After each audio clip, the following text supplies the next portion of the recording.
This is Democracy Now!, democracynow.org.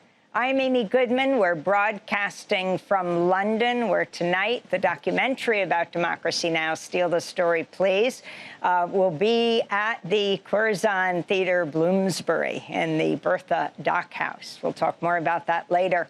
But right now, the key issue of the day, Britain's new Prime Minister, Andy Burnham, recently apologized for the Labour Party's initial stance on Gaza. On July 20th, Burnham became Prime Minister, succeeding Keir Starmer, who announced his resignation in June. Burnham is Britain's 7th Prime Minister in a decade. He's the former mayor of Manchester.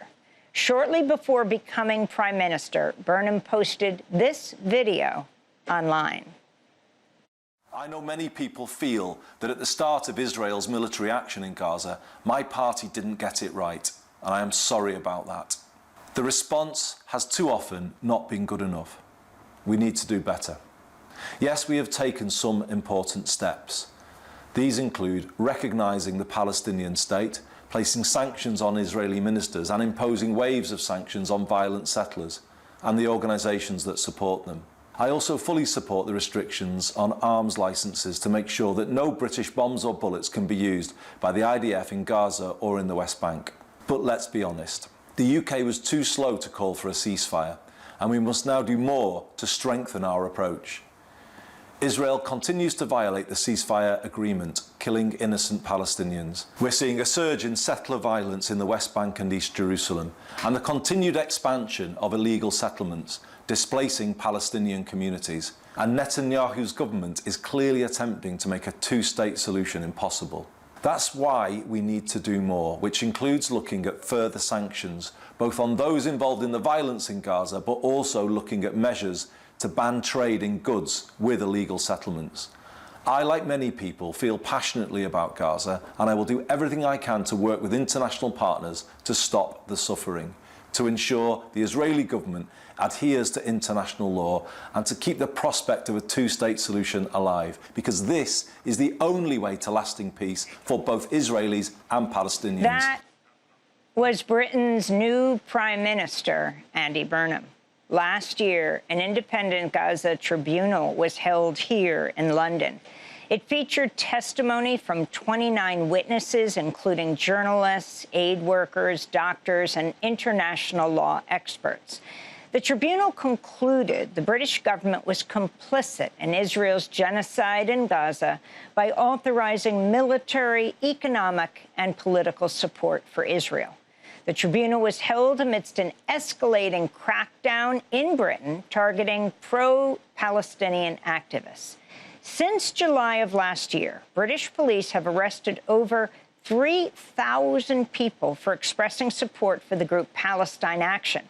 Last year, the British government declared the group to be a terrorist organization, making support for the group punishable by up to 14 years in prison. We're joined right now by the Gaza Tribunal's 3 co-chairs. Jeremy Corbyn is a member of the British Parliament who served as Labour Party leader from 2015 to 2020. He has served in the British Parliament since 1983. Neve Gordon is an Israeli political scientist and professor of international law and human rights at Queen Mary University of London, the first director of Physicians for Human Rights Israel. And Shahd Hammouri is a Palestinian-Jordanian lecturer in international law and legal theory at the University of Kent. The 3 have just published a new book. It's titled The Gaza Tribunal, Britain's Complicity in Genocide. We'll spend the hour with them. MP Corbyn, it's an honor to have you back on Democracy Now! Can you respond to the new Prime Minister, Andy Burnham, a man you know well over the years, and his apology? What exactly does it mean? Well, it isn't really an apology. What it says is we got it wrong, which isn't quite the same thing, and says we've got to do better in the future.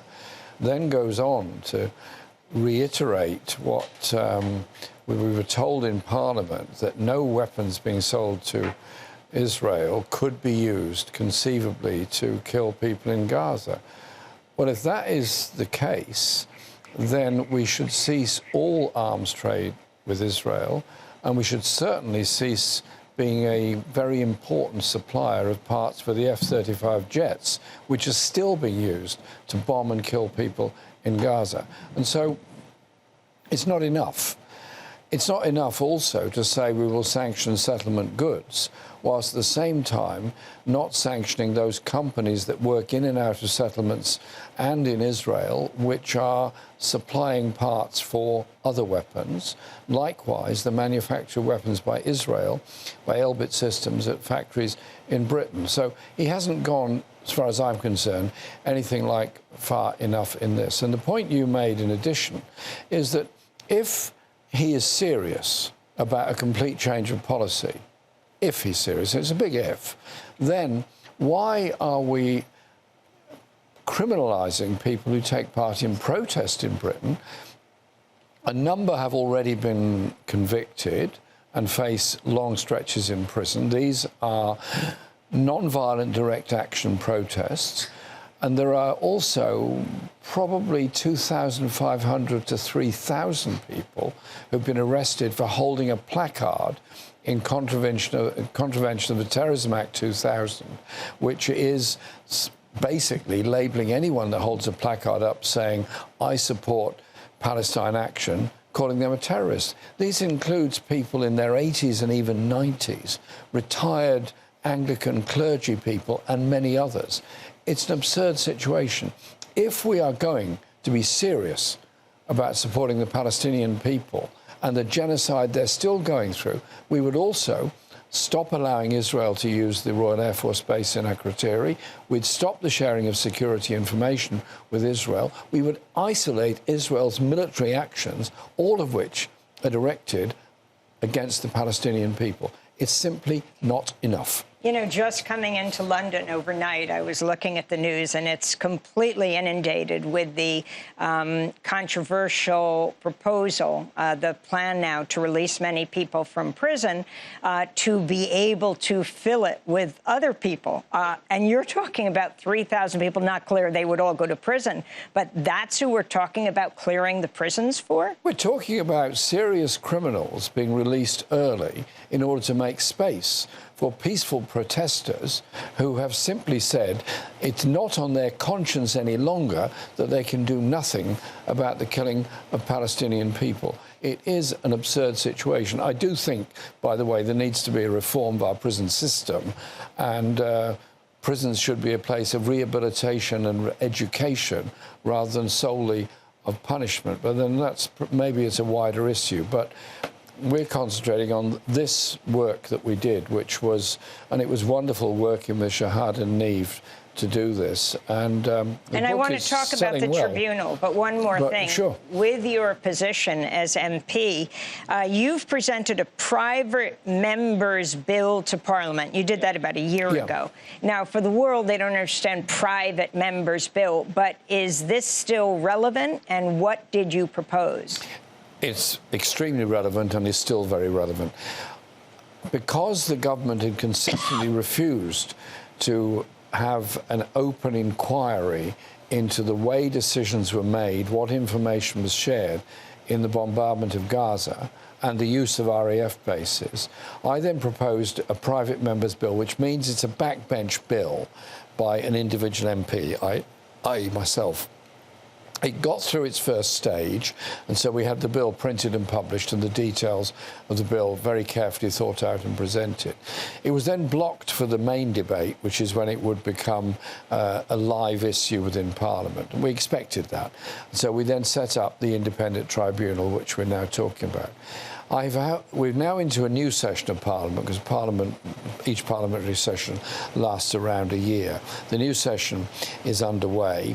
I've secured a slot for the 11th of September to present the bill again, and hopefully, I can't predict for certainty what will happen, we get a debate on it. Basically, what we're saying is, after the Iraq War, The complicity of Britain in the war crimes in Iraq became very obvious through Sir John Chilcot's inquiry. We want another inquiry, but this time with more teeth, to deal with the connivance of people in misleading information, selling weapons which have been used to kill people. If the Foreign Office are really expecting us to believe that none of these weapons that we're selling to Israel at the moment can be used to kill anybody in Gaza, then we need to know exactly what weapons are being sold. We don't. Professor Neve Gordon, you are getting a number of signatures. You can tell us how many. An open letter, to the Prime Minister.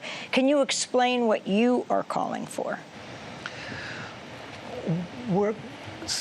So again, the Prime Minister said that Britain got it wrong, and we are suggesting that if it got it wrong, then this shouldn't remain on the realm of discourse, but should manifest itself into action. So we're raising, of course, the criminalization of the Palestine Action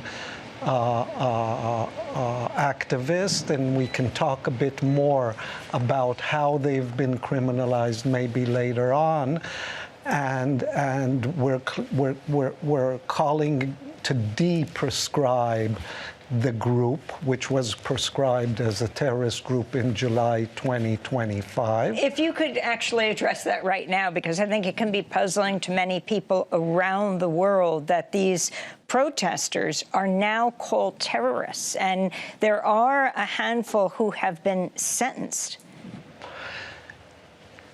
So there's two issues here. One is we have a group of people that decided that protesting and calling on the government to change its actions is no longer viable in terms of bringing about change. And therefore, they have decided to take direct action and to try to stop the transfer of these weapons that have been used to kill Palestinians in Gaza to the Israeli military to be used for the destruction of the Gaza Strip. They have been criminalized by the British government in such a way that they have been prescribed not as a radical movement, but as an actual terrorist group. And if they are a terrorist group, that then the sentences they will receive for carrying out what could be really minor property offenses, like writing graffiti on an airplane, as a terrorist act. And anyone that supports them, and that's the 3,000 and somewhat retired people that you mentioned, can also be sentenced to jail. Now, what happened, the second issue is that what happened in the trials is that these people were not allowed to explain their motivations. Now, let me give you an example. Let's say someone wants to attack, right here in the studio, Jeremy Corbyn, and Shahd jumps up and pushes that person away, and that person sprains their ankle and sues Shahd. She is not allowed to explain in court that basically she was trying to defend Corbyn from the attack. So these people that were sentenced are not allowed to explain their motivation to prevent a much greater harm than the harm that they carried out, which was the destruction of property. That is not allowed in court. And then the British people, the legislature also distinguished between the verdict and the sentencing. So the jury could not hear their motivations. had to decide whether they destroyed some property, decided that they did indeed destroy some property, but then instead of being tried for a criminal offense of the destruction of property, they were tried as terrorists. So there's a separation between verdict and sentencing, and the judge can decide on that separation and can decide to judge them as terrorists for a crime that actually the whole court case was about the destruction of property. So I want to turn to the case of the British lawyer facing contempt charges over his closing speech during a trial of Palestine Action activists. Rajiv Menon KC is accused of misleading the jury and ignoring directions by the judge when representing Charlotte Head, one of the 4 activists jailed for criminal damage after they broke into an Elbit Systems weapons factory in Filton in August of 2024. At a recent online webinar titled Descent into Authoritarianism, the Rajiv Menon KC case, legal experts spoke about the contempt of court charges being brought against Menon. At the end of the event, Menon himself spoke briefly to thank supporters and spoke about the case of the Filton 24, the activists arrested and charged for their direct action break-in at the Elbit Systems weapons factory. This is what he said. It would be remiss of me not to acknowledge the Filton 24, the incredible young people who risked everything, to speak truth to power and to do what they thought was right when they engaged in direct action against the Elbit Systems factory in Filton. It was an enormous privilege for me to represent Charlotte Head together with Simon and Kate. We fight on for her against the draconian sentence that she received from the very judge who instigated the proceedings against me. And that battle will continue as long as it needs to continue. So that's Rajiv Menon, who has been held now in contempt of court, the attorney for the Palestine Action activists. Israeli professor Neve Gordon, you cite him directly in this letter, open letter that scores of people have signed on to, scholars and practitioners of international law. Talk about including him and what exactly you are demanding of Prime Minister Burnham in this open letter. Well, basically, the judge is not allowing the defense lawyers to defend their clients.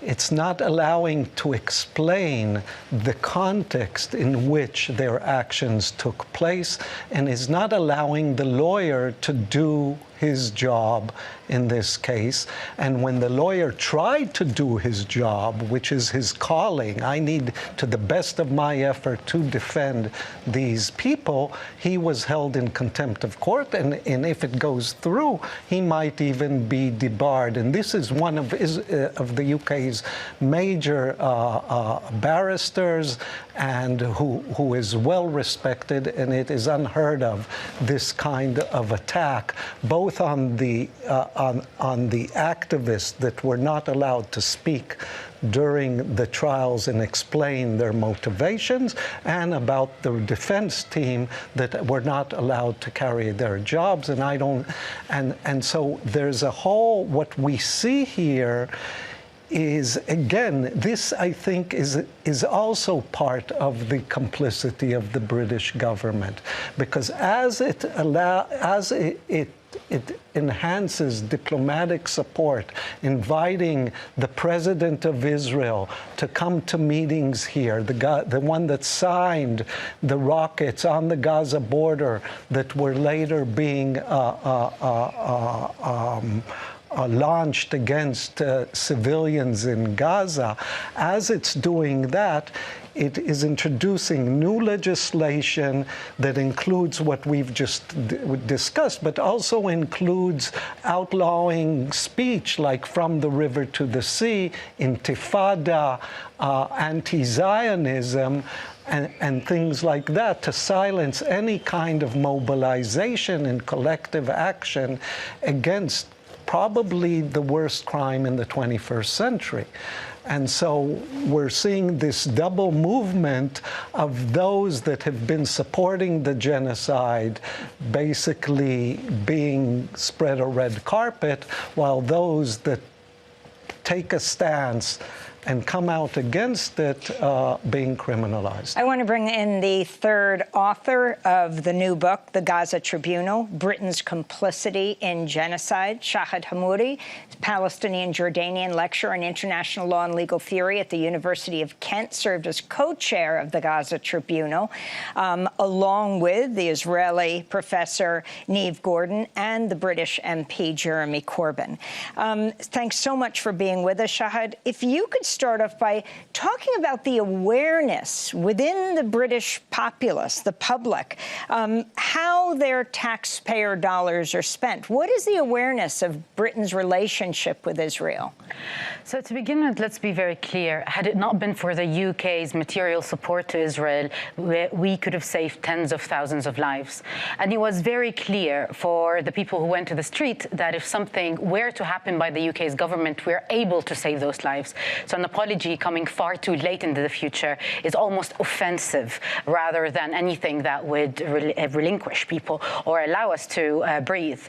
So as to the British people's understanding of what was happening, it is indeed very disturbing to see the distortion that happened through mainstream media, such as the BBC, for example, where representations of Palestinians as less human were not only normalized, but also deep fear of the other was ingrained over and over and over again. Listening to the news, it was as if one is listening to the world saying that their life, and specifically their right to say no to a settler colony that has deprived us of our life for 5 generations now, is criminalized over and over again.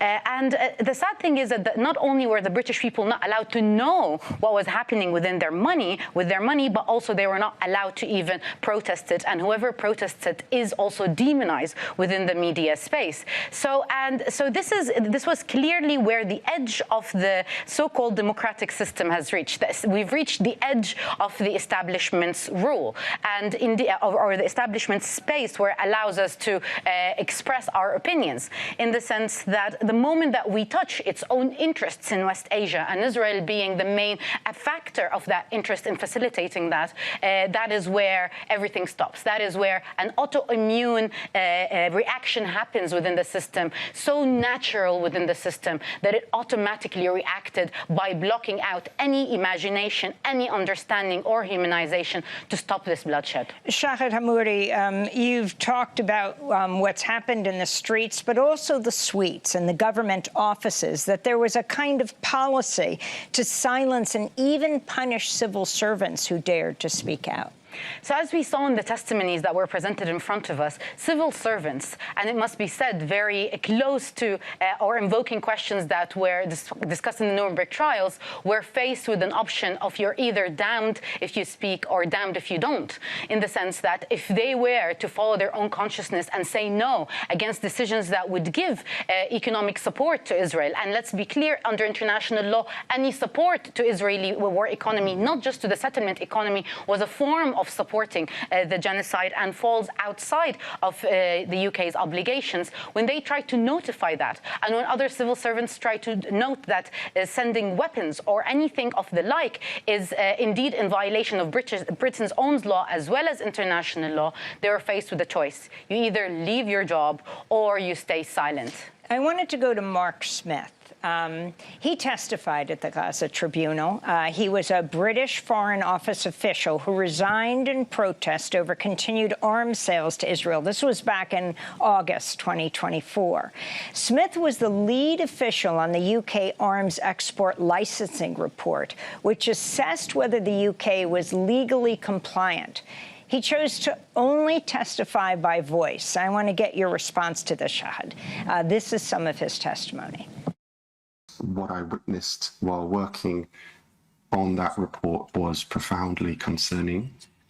While I was working on the report, I was routinely asked to change the report. This was not to correct mistakes. or to ensure accuracy, as would normally be the case with a civil service report. But I was actually asked to alter the wording, placement of paragraphs, and to omit key information so that it, quote unquote, sounded less bad. So this is absolutely counter to what we are trained to do as civil servants, and it's something that I have never witnessed in my career, either prior to or following working on this particular report. It was also fully understood in the department that we would have these conversations in person and not want those conversations to be requested by a court. So for anybody listening here, there have been hundreds, if not thousands, of conversations within the walls of the Foreign Office on the most controversial aspects of our arms sales policy, which will never be seen by the public, which will never be put into a court, even a closed court, because we have them in person. So that was Mark Smith testifying at the Gaza Tribunal last year in London, chaired by our three guests today. He was a British Foreign Office official who resigned in protest. And this is Fran Heathcote, a British trade unionist and General Secretary of the Public and Commercial Services Union. We further believe that across some areas of the civil service and its related areas, the Civil Service Code is being used to prevent our members engaging in activity to help the people of Gaza. Fran Heathcote, British trade unionist, Mark Smith, Shahd Hammouri, talk about the significance of this testimony and also where this tribunal led. So indeed, so as I said, when we teach students about the Nuremberg trials, we ask them how were civil servants that were put in such positions, what is their moral responsibility? What we have with Mark Smith is someone who is clear that signing this paper is to have not only blood on his hand, but to be complicit in the most atrocious crimes of which we cannot speak. And the fact that we see this reaction at all levels of the UK's government tells us how deeply ingrained is the establishment in establishing the borders of how far can British rule of law as well as British democracy go, and within spaces where we're not allowed to speak when you see these things. These people were deprived of their human rights to say no to being complicit in a genocide, and indeed this is one of the most dangerous red lights that we could see in any government, whereby it is absolutely normalized to hide away one of the biggest crimes in humanity, even if it's just through signing papers and saying yes to cooperation with the Israeli military. This is Democracy Now!, democracynow.org, the War and Peace Report. I'm Amy Goodman. We're broadcasting from London today and tomorrow on Thursday. As we go back to the Gaza Tribunal, one of the witnesses was plastic surgeon Dr. Victoria Rose. She first joined missions to Gaza through the charity Ideals in 2019, where she contributed to the development and training of limb reconstruction specialists in Gaza. Since 2024, she's undertaken multiple humanitarian missions in Gaza. In her testimony, she spoke about operating on children each and every day and shared her operating history from one single day in May of 2025. I looked at one day's operating in May, and we operated on 6 children. We started with an 18-month-old child. That's not the youngest child I treated, with a 15% burn. We then went on to a 3-year-old boy with a 35% burn. In the UK, that is a 50-50 survival burn, and it would go to probably one of only 2 units that would be able to look after that child. I then operated on a 5-year-old girl who had had her arm blown off. She was down for an amputation, but we managed to salvage half of her hand and most of her forearm and shoulder. I then operated on her sister, whilst my colleagues operated on her mother in the theatre next door. Her sister had had her left cheek and shoulder blown off. I then operated on a 7-year-old girl who had had her knee blown off. And my final case was a 13-year-old boy who had had his left ankle blown off, and his brother was being operated in the theatre next door. Dr. Victoria Rose testifying at the Gaza Tribunal in London last year. Again, we are joined by the co-chairs of the Gaza Tribunal, Shahd Hammouri, who teaches at the University of Kent, Neve Gordon, here in London, a professor, and British MP Jeremy Corbyn, who ended up co-authoring a book together, The Gaza Tribunal, Britain's Complicity and Genocide. Neve Gordon, we just listened to what happened in a hospital. You are formerly the first director of Physicians for Human Rights Israel. I'm wondering if you can talk about Israel's systematic attacks on hospitals and healthcare workers in Gaza, not to mention journalists right now, and also how Britain has dealt with the issue of international law, the UK questioning the ICC's jurisdiction to protect Israel. So we heard from Victoria Rose about one day operating on children. In the testimony itself, we also heard about the conditions under which she was operating.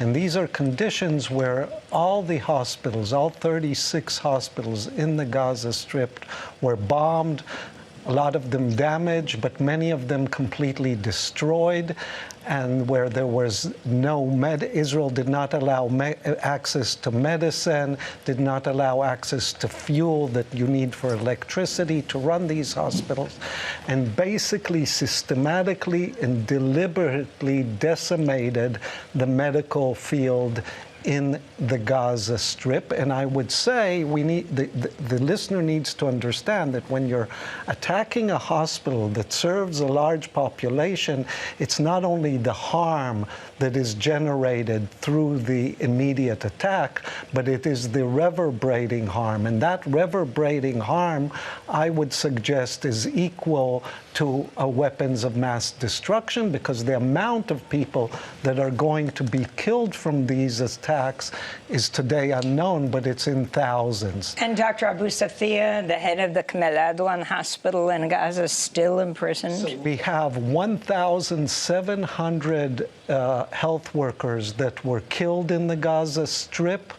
And that is about 3 times more than the level of civilians. So you're 3 times more likely to be killed in the Gaza Strip if you're a health worker than if you are a civilian. And then we have scores of doctors and healthcare workers that were disappeared or taken into Israeli jails. And we know that in these jails they have been tortured and some of them have been raped. So there's a systematic assault on the life-saving and life-sustaining situation in the Gaza Strip. And the English government is instead of looking at this pattern of assault where we have over 900 attacks on medical units in Gaza, instead of looking at it and seeing there's a pattern here, it's systematic and deliberate, is looking at each and every single attack and saying maybe there was a reason to attack it because maybe combatants were hiding in the hospitals, and what we see is only trees and we've lost sight of the forest. And the forest is the destruction of the health system in Gaza. British MP Jeremy Corbyn. In the United States, the majority of those who voted in the Democratic caucus, we have not seen this before, people like Congressmember Ro Khanna and others, voted to end military support for Israel. Talk about the shift, if there is one in the British Parliament, and also coming back to your new Prime Minister, Andy Burnham, where he was on this, and the space you feel what role protest plays in moving this forward. I want to say a big thank you to all those in the United States that have protested and marched for Gaza. march for the Palestinian people because I know the hardship they faced, and I know the number of students that lost positions because of the encampments and so much else. So I want to say a big thank you to all our friends in the US for what they've done and continue to do on this, and it's clearly making a difference. Look at the election results in the Democrat primaries, look at the change that's happening. In Britain, it's been a more complicated process because the British government's relationship with Israel is incredibly close. It is security cooperation, and there is a huge Israeli influence on the British political system, and it's very hard to hit back against that in support of the Palestinian people. But nevertheless, we've had enormous demonstrations in Britain. The biggest was almost 1 million who marched on the US embassy. And I think my estimation is almost 2 million people in Britain have done something in support of the Palestinian cause. Parliament is way behind the curve on all this, but it's beginning to change. Way behind the curve, but change is happening before my very eyes. One night there was a manoeuvre in Parliament to prevent a vote on a ceasefire. The reaction, the public reaction was so huge on that, a week later you couldn't move for Labour MPs using the word ceasefire in their speeches in Parliament. Things have changed. Now, Andy Burnham said what he said. I think it's inadequate, I think it's very late, I think it's very unclear. But nevertheless, he only said that for a reason. And that was the reason was the electoral pushback against the Labour Party because of its complicit in genocide and because of the findings of what this book is about. And so my message is this: protest works. It can be very frustrating going on a march. You think, well, what have I done? I've just been on a march. Whereas the Palestinian people are losing everything as a result. If it's all we can do, it's an act of solidarity. It does change things. But the points that Neve was making, the points that Shahd was making, Palestinian kids are dying of starvation, of dehydration, of operations that can't succeed because of a lack of anaesthetic and even antiseptic. And within a few kilometres, everything is available. This is a human-made murder of Palestinian children. It is an act of genocide. Protest, please. Do all you can. Our book is part of that protest. And we sent copies to Andy Burnham and to Ed Miliband and invited them to meet us to discuss the findings of our tribunal and have the courage to set up a government-sponsored public inquiry into Britain's complicity. And Shahd Hammouri, from Palestine to Iran, your final thoughts? Well, they're all the same part of what needs to happen. And in the sense, if the UK regrets its position in relation to Palestine, then the UK needs to stop supporting the US in its attacks against Israel. Further destabilization, as well as taking it away against the sovereignty of nations within West Asia. The US, UK should have never been in West Asia. It's an area for its people, not for the plunder and exploitation of foreigners. Mm-hmm. And do you feel that Andy Burnham is listening? I highly doubt it, to be honest. However, we shall try with every single point that we have to bring forward the paradoxes of what has happened to the English legal system as well as the English democratic system in order to put a mirror in front of them so that they can no longer claim any moral superiority after their hands are full of blood. And hoping that with that we can bring forward change little by little, as per the fact that the British people are more than ever, as per the American people, aware of what is happening and aware of a very simple fact, and that is the people of the region should never be controlled by foreign entities, and they have every right to live equally like everyone else. I want to thank you all for being with us. Shahd Hammouri, Palestinian Jordanian lecturer in international law and legal theory, University of Kent. Neve Gordon, Israeli political scientist, professor of international law and human rights at Queen Mary University of London, and British MP Jeremy Corbyn. They three co-chaired the Gaza Tribunal and co-authored the new book just out, The Gaza Tribunal, Britain's Complicity in Genocide. That does it for our show. I hope you all have glasses to see the total eclipse tonight, or 90% here in London. You can watch it through a colander. Oh, or through a colander. That's a new one that I've been hearing. And tonight at that same time, I'll be at the Bertha Dock House at the Curzon Cinema in Bloomsbury for 2 screenings at 6:20 and 9 of Steal This Story, Please. Special thanks to Dennis Moynihan. I'm Amy Goodman. Thanks so much for joining us. I'm in London. Thanks for watching Democracy Now! On YouTube. Subscribe to the channel and turn on notifications to make sure you never miss a video. And for more of our audience-supported journalism, go to democracynow.org, where you can download our news app, sign up for our newsletter, subscribe to the daily podcast, and so much more.